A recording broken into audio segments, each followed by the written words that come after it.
பார்வதி. மாமா,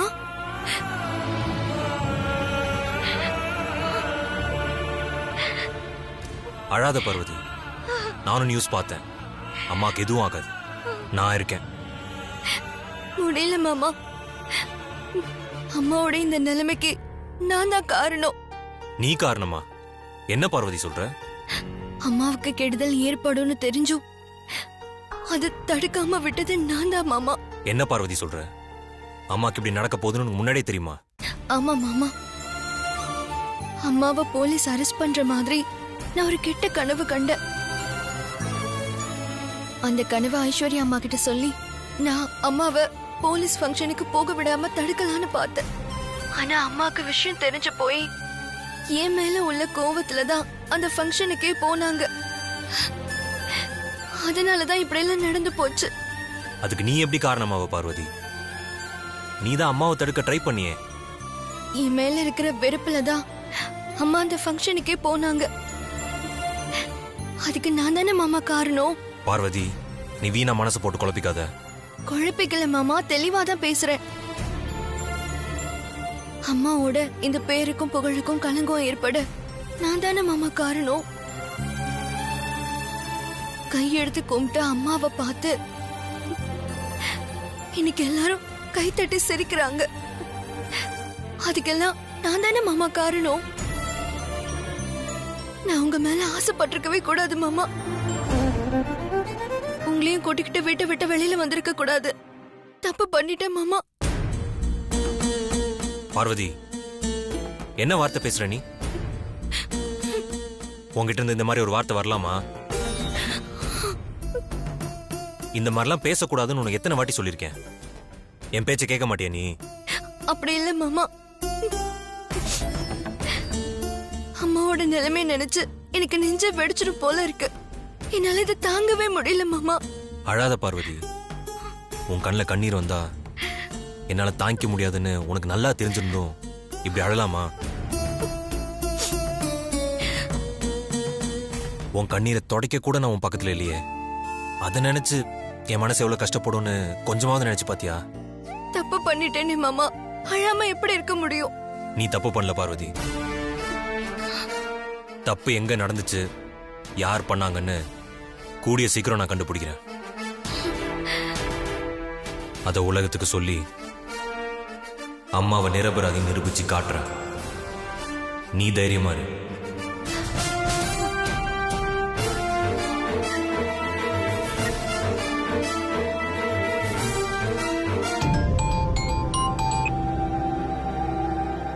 சொல்லுங்க ஆண்டி.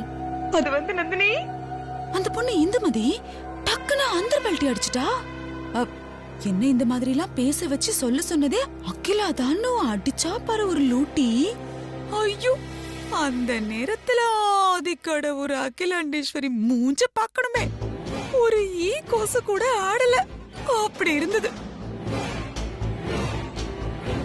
ஆனா ஒண்ணு நந்தினி, இந்த அதிசயம் இப்படி திடீர்னு நடந்ததுன்னா எனக்கு ஒண்ணுமே புரியல. அகிலாண்டேஸ்வரிய அந்த பொண்ணு மாட்டி விடல ஆண்டி, நான் தான் மாட்ட வச்சேன். நினைச்சேன் நீதான் இந்த மாதிரி வேலையெல்லாம் செஞ்சிருப்பேன்னு நினைச்சேன். ஆமா, அவளை உண்மைய சொல்ல விடாம தடுத்துருங்கன்னு என்கிட்ட சொல்லி அனுப்பிட்டு அத நீ எப்படி செஞ்ச? அகிலாண்டேஸ்வரி பிரஸ் மீட்ல பேசிக்கிட்டு இருக்கும் போது அந்த பொண்ணுக்கு ஒரு கால் வந்திருக்குமே, அத கவனிச்சிங்களா? ஆமா, ஏதோ ஒரு போன் வந்தது. அப்ப கூட அவ மூஞ்சி பேன் ஆயிடுச்சே. அந்த பொண்ணு கிட்ட போன்ல பேசினது நான் தான். அப்படியா நந்தினி? என்ன பேசின அவகிட்ட? உண்மைய சொன்ன ஆண்டி. பெரிய பாஷ. அப்படி என்ன உண்மைய சொன்ன நந்தினி? சொல்றேன் ஆண்டி.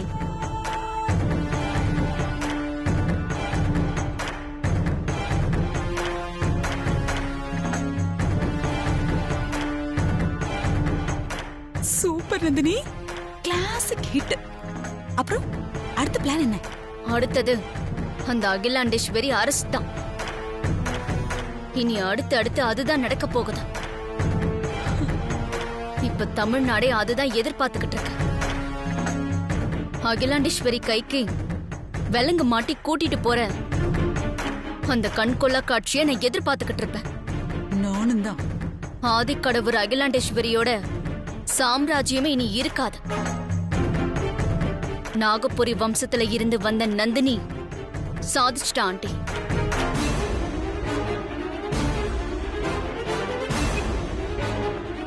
நாகபுரி வம்சம் புத்திய காமிச்சிட்டல்ல.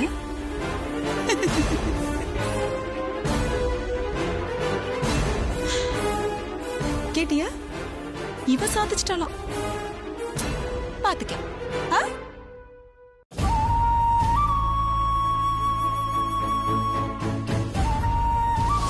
நீங்க ஆதாரப்பூர்வமா நிரூபிப்பீங்கிற காரணத்துக்காகத்தான் நாங்க எல்லாருமே இங்க வந்தோம்.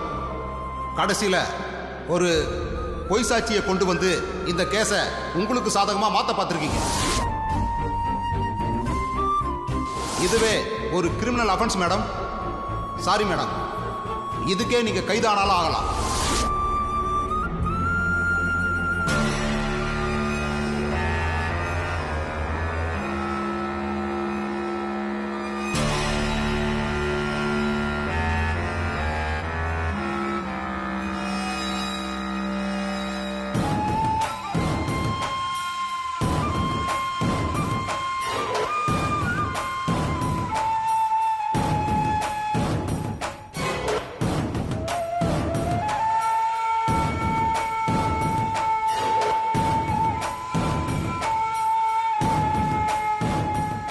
அக்கா, என்னக்கா இது? கம்பீரமா நடமாடிட்டு இருந்த சிங்கம் கூண்டுக்குள்ள அடப்பட்ட மாதிரி நீங்க இப்படி ரூமுக்குள்ளேயே அடைஞ்சிருக்கிறத பார்த்தா என் மனசு தாங்கலக்கா. உங்களை இந்த நிலைமையில என்னால பார்க்க முடியலக்கா. அந்த போலீஸ்கார என்னமோ அரெஸ்ட் வாரண்டோட வந்து உங்களை கைது பண்ண வேண்டி இருக்குன்னு அவ்வளவு திமிரா சொல்லிட்டு போறா.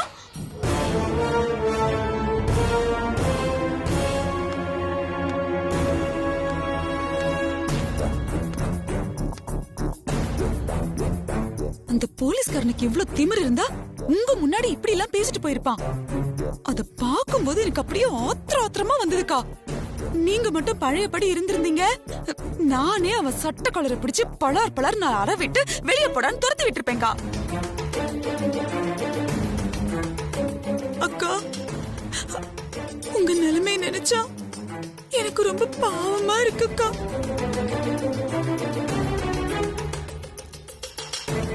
இல்லன்னா உங்க முன்னாடி கை கட்டி நின்னு பதில் சொல்ற அந்த ஆபீசர் எல்லாம் இப்படி பேசிட்டு போவானாக்கா? இதெல்லாம் பார்க்கும்போது ஏங்கா அந்த போலீஸ்கார சொல்லிட்டு போன மாதிரி உங்களை அரெஸ்ட் பண்ணி ஜெயில போட்டுடுவாங்களா அக்கா? முன்ன பின்ன ஜெயிலுக்கு போயிருந்தா கூட பரவாயில்ல.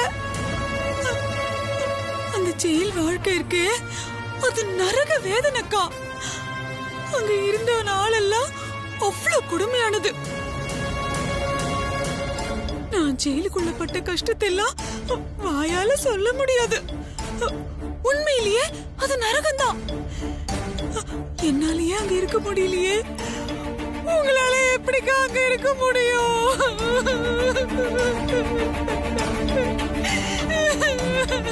நம்மள என்னமோ அவங்க வேலைக்காரி மாதிரி நடத்துவாங்க, பயங்கரமா அடிப்பாங்க, கொடுமைப்படுத்துவாங்க. ஐயோ, இந்த ஆள் எப்ப வந்தாரு? அகிலாக்கு ஜெயிலுக்கு போகிற நிலைமெல்லாம் வராது. உன்னோட எக்ஸ்பீரியன்ஸ் எல்லாம் அகிலாக்கு தேவைப்படாது. அதுக்கு இல்ல மாமா. முதல்ல இங்கிருந்து போ. அக்கா மாமா, நீ முதல்ல இங்கிருந்து போன்றேன்.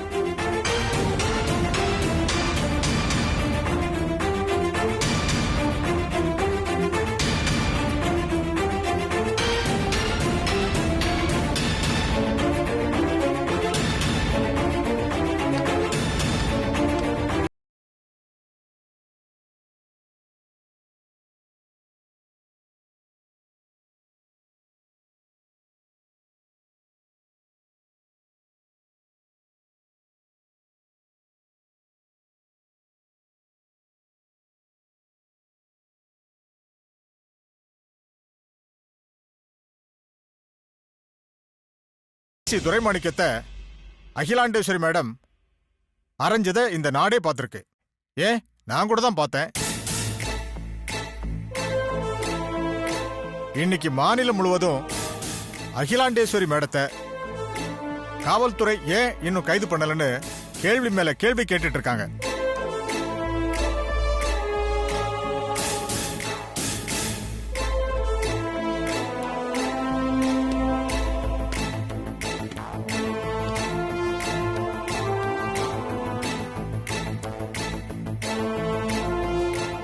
அகிலாண்டேஸ்வரி விஷயத்துல மீட்டிங்ல என்ன முடிவெடுக்க போறாங்கன்னு தெரியலையே.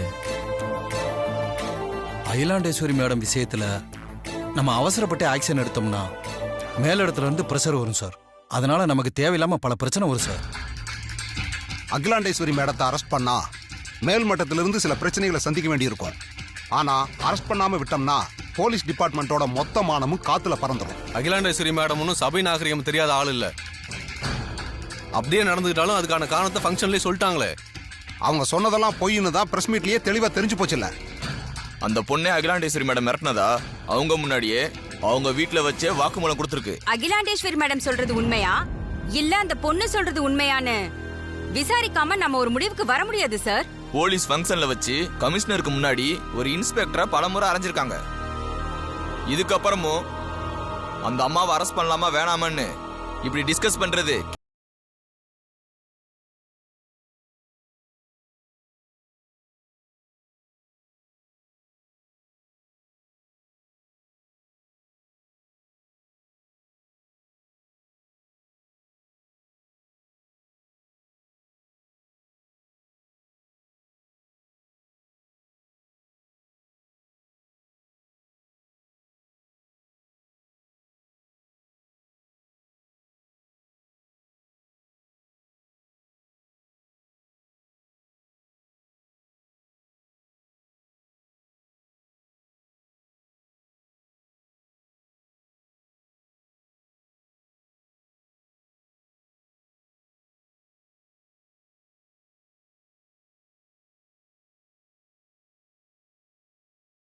பப்ளிக்கு போலீஸ் மேல இருக்கிற மரியாதை போயிடும். சட்டப்படி ப்ரொசீஜரை ஃபாலோ பண்ணி அவங்கள உடனே கைது பண்ணுங்க.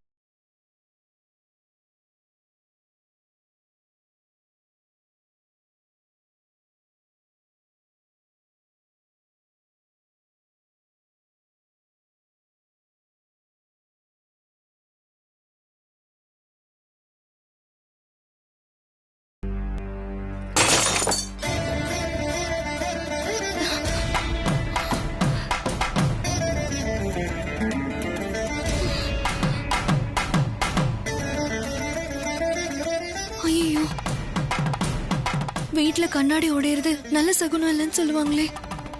கை தவறி விழுந்து உடைஞ்சு போச்சு. என்ன கெடுதல் வரப்போகுதுன்னே தெரியல.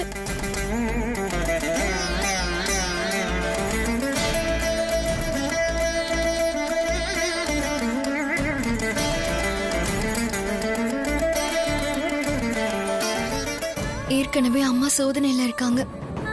இப்போ வீட்டுல கண்ணாடி பாத்திரம் வேற உடைஞ்சு போச்சு. அம்மாக்கு ஏதாவது ஆயிடுமோ? நான் பணம் கொடுத்து உதவின இந்துமதி நன்றி கடன் செலுத்துவா. அவளால அம்மாவோட பிரச்சனை முடிவுக்கு வந்துரும்னு நினைச்சேன். ஆனா அவன் நம்பிக்கை துரோகம் பண்ணிட்டா. மாமா கிட்ட போன் பேசினதுக்கு அப்புறம் தான் என் மனசுல கொஞ்சம் நிம்மதி வந்துச்சு. ஆனா கண்ணாடி உடைஞ்சதுல அந்த நிம்மதி சுத்தமா போச்சு. அம்மாவை போலீஸ் அரெஸ்ட் பண்ண வந்தாங்கன்னா அது அவங்களால தாங்கிக்கவே முடியாது. அம்மா இப்போ என்ன முடிவுக்கு வேணும்னால வரலாம். அப்படி எதுவும் நடந்துடாம நீதான் காப்பாத்தணும். நான் உன்னதான் நம்பியிருக்கேன். கை விட்டுறாம என் அம்மாவை காப்பாத்திடுங்க.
நீங்க எல்லாம் இங்கே இல்லைங்க.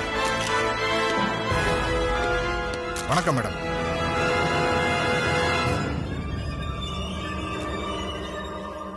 உங்களை அரெஸ்ட் பண்ண வந்திருக்கோம். கொஞ்சம் கோஆபரேட் பண்ணுங்க மேடம்.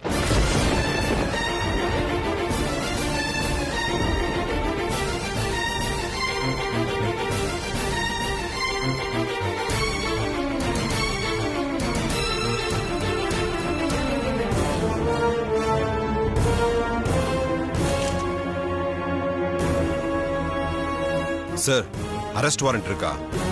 வாரண்ட் இல்லாம உங்க வீட்டு வாசலுக்கு வந்துட முடியுமா? இந்த பாருங்க.